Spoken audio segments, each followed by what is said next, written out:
గోదావరి నది పైన బీజేపీ, ఇటు ఆంధ్రప్రదేశ్ రెండు ప్రభుత్వాలు కలిసి ఇంత పెద్ద కుట్ర చేసి గోదావరి నదీ జలాల్లో కూడా తెలంగాణకు ద్రోహం తలపెట్టే దాని మీద కూడా రేవంత్ రెడ్డి ప్రభుత్వం స్పందించినటువంటి పరిస్థితి లేదు.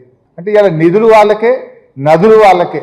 ఇలా ఢిల్లీ తీరు ఎట్లుందంటే నిధులు ఆంధ్రప్రదేశ్కే. మనం చూసిన మన బడ్జెట్ పెడితే రెండు బడ్జెట్లో కూడా ఆంధ్రప్రదేశ్కేమో నిధుల వరద, తెలంగాణకు గుండు సున్నా. నిధులు ఆంధ్రాకే, నదులు ఆంధ్రాకే, తెలంగాణకు గుండు సున్నా.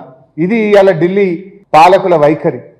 ఈ రాష్ట్రంలో ఉన్న 8 మంది బీజేపీ ఎంపీలు కానీ 8 మంది కాంగ్రెస్ ఎంపీలు తెలంగాణకు నిధుల్లో, నదుల్లో అన్యాయం జరిగినా కూడా నోరు విప్పనటువంటి పరిస్థితి మనం చూస్తూ ఉన్నాం. ముఖ్యంగా 2 కేంద్ర మంత్రులు ఉంటారు. ఈ మన రాష్ట్రం నుంచి ఉన్న 2 కేంద్ర మంత్రులు ప్రపంచమంతా మాట్లాడతారు. యాడేడ చీమ చిటుకుమన్నా, బయట యుద్ధం జరిగినా మాట్లాడతారు.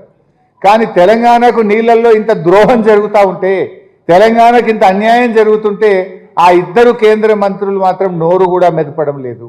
ఇవాళ ఈ రాష్ట్ర ప్రజలు గమనిస్తూ ఉన్నారు ఈ విషయాన్ని.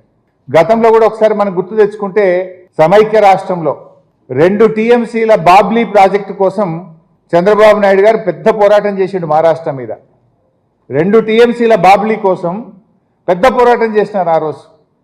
మరి ఈరోజు ఎన్ని బాబ్లీ ప్రాజెక్టులు కలిపితే ఒక బంకచెర్లకు సమానం? 100 కదా, ఆల్మోస్ట్ ఇది 200 టీఎంసీలు, అది 2 టీఎంసీలు.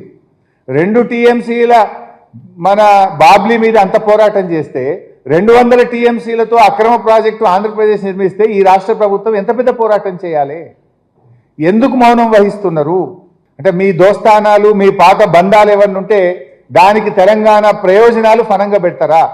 తెలంగాణ భవిష్యత్తును మీరు ప్రశ్నార్థకం చేసే హక్కు మీకు ఎక్కడిది అని నేను అడుగుతా ఉన్నా. అందుకే నేను ఒకటే కోరుతా ఉన్నా. మొన్న ఎప్పుడో బండి సంజయ్ గారు కూడా మాట్లాడుతుంటుండు, తిరుపతికి పోయినట్టున్నాడు. తెలంగాణ కంటే 10 రెట్ల నిధులు ఆంధ్రాకి ఇచ్చాము అని తెలంగాణ మంత్రి చెప్తున్నాడు. ఆయనే స్వయంగా చెప్తుండు, 10 రెట్లు ఆంధ్రాకి ఇచ్చినాం, తెలంగాణకి ఏమి ఇయ్యలే. స్వయంగా కేంద్ర మంత్రి గారు. అంటే నదులు వాళ్ళకే, నిధులు వాళ్ళకే. ఇది ఎవరు చెప్తున్నారు? కేంద్ర మంత్రి చెప్తున్నాడు.